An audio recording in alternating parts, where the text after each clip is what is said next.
भगवान श्री कृष्ण के अनमोल वचन। मैं ना तो तुम्हारी महंगी भेंट से प्रसन्न होता हूँ, ना दिखावटी दान दयालुता से। अगर मेरे मन को हरना है तो मुझे प्रेम से पुकारो, मैं हाजिर हो जाऊँगा। अवास्तविक चीज़ों को लेकर मन में कभी डर पैदा मत होने दो। वो वास्तविक नहीं है, वे ना तो कभी था और ना कभी होगा। इसके विपरीत जो वास्तविक है वह हमेशा से था और उसे ना तो बदला जा सकता है, ना कभी नष्ट किया जा सकता है। जो मनुष्य किसी अच्छे काम में लगा हुआ होता है, आने वाले समय में उसका अंत कभी बुरा नहीं होता है। मनुष्य अपनी 3 प्रमुख कृतियों द्वारा नरक के द्वार पर पहुंचता है। वे तीनों कृतियाँ काम, क्रोध और लोभ हैं।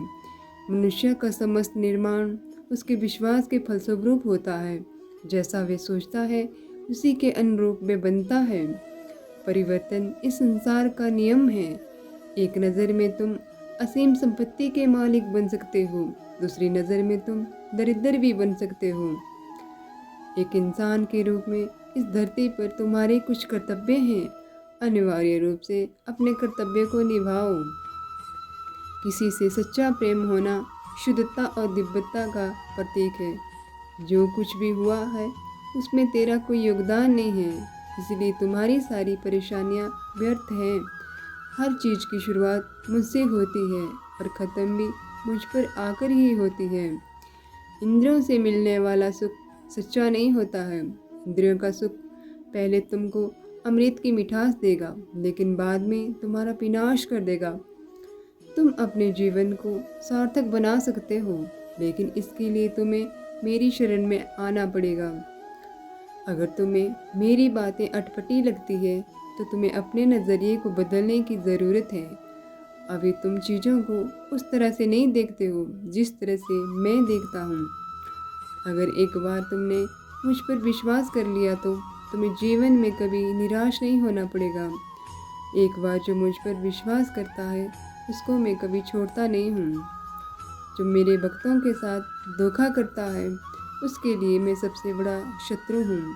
अगर किसी ने मेरे भक्त को एक बार भी धोखा दिया तो जन्मों जन्मों तक मैं उसका उद्धार नहीं करता हूँ। इस देवत्व का सर्वोच्च मैं हूँ। सब कुछ मुझ पर निर्भर है। अगर तुमने मेरे बारे में जान लिया तो तुम्हारा कल्याण निश्चित है। मैं हर दिल को एक मंदिर की तरह देखता हूँ। जो दिल जितना सुंदर होता है वहाँ मैं उतना ही अधिक ठहरता हूँ। इस दुनिया में तुम प्रेम सभी से करो, लेकिन पूर्ण रूप से विश्वास किसी पर मत करो।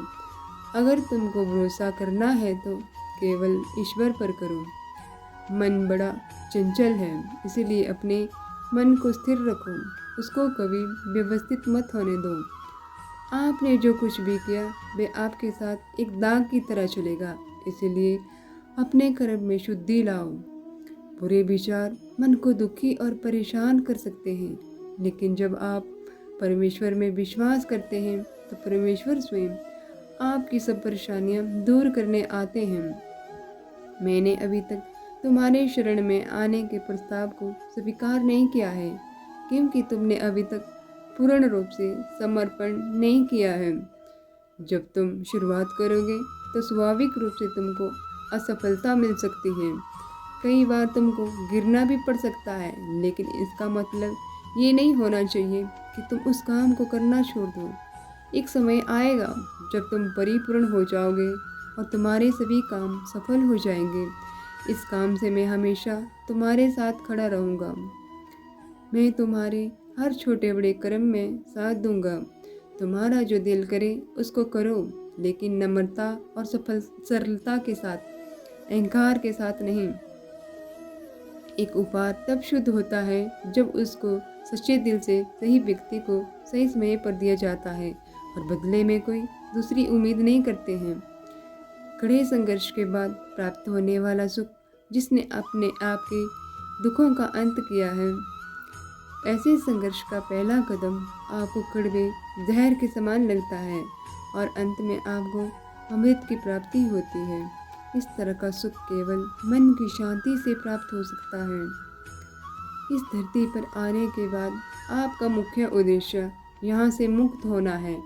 केवल वही मनुष्य मुक्त हो सकता है जो अपने कर्मों में दृढ़ संकल्प के साथ स्थिर है और सुख दुख को समान रूप से सहन कर सकता है। जो मनुष्य अपनी आत्मा की बात सुन सकता है, वह मुझसे बात कर सकता है और देख भी सकता है। अपने सभी कर्मों को परमेश्वर पर केंद्रित होकर करो। आसक्ति को त्याग दो। सफलता और असफलता को एक समान दृष्टि के साथ देखो, क्योंकि आध्यात्मिकता का अर्थ ही होता है संभाव। वे मनुष्य जिसने घृणा को त्याग दिया, जो सभी प्राणियों के साथ समान व्यवहार करता है, जो सुख दुख और दर्द पीड़ा से अप्रभावित है, जिसके अंदर करुणा भरी हुई है और मन शांत है, उसने सही मायने में मुझे प्राप्त कर लिया है। यही वह मनुष्य है जिसको मैं सबसे अधिक पसंद करता हूँ। इस विशाल संसार में तुमको केवल कर्म करने की छूट है।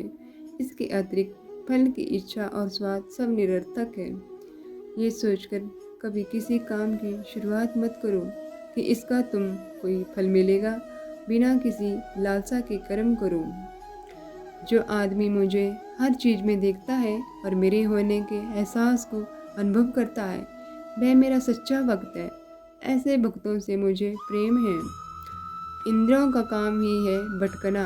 जब कोई मनुष्य अपना मन उनके पीछे छोड़ देता है, तो समझ लीजिए कि उसने छेद वाली नाव में सवारी शुरू कर दी है, जिसका डूबना तय है। ऐसा कोई नहीं है जिसका सदियों से अस्तित्व है, और ना ही ऐसा कोई है जिसका सदियों बाद अस्तित्व रहेगा। यहाँ कुछ स्थायी नहीं है। वे सभी चमत्कार वस्तुओं में प्रकाश के स्रोत के रूप में स्थित है। वे सभी प्रकार के अंधकार से परे और अव्यक्त है। वे ज्ञान का विषय है और वही ज्ञान का लक्ष्य है। वे सबके हृदय में विराजमान है। तुम उसी को देख पाते हो जो तुम हो, और तुम वही जो हो जो तुम देखते हो। मैं सभी के घरों में निवास करता हूँ। मेरी ऊर्जा सभी जगह समान रूप से वितरित है। जो मुझे पहचान लेता है, उसको मैं भक्ति रस प्रदान करता रहता हूँ। मैं सर्वनाश कर सकता हूँ।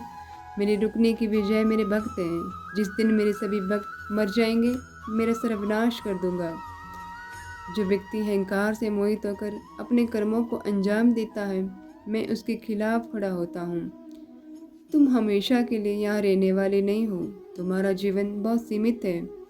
जो मनुष्य यहाँ आता है, वे अपनी क्षमता को तलाशने के लिए आगे बढ़ता है। ये गलत नहीं है अगर तुम निस्वार्थ भाव से अपनी गति करते हो।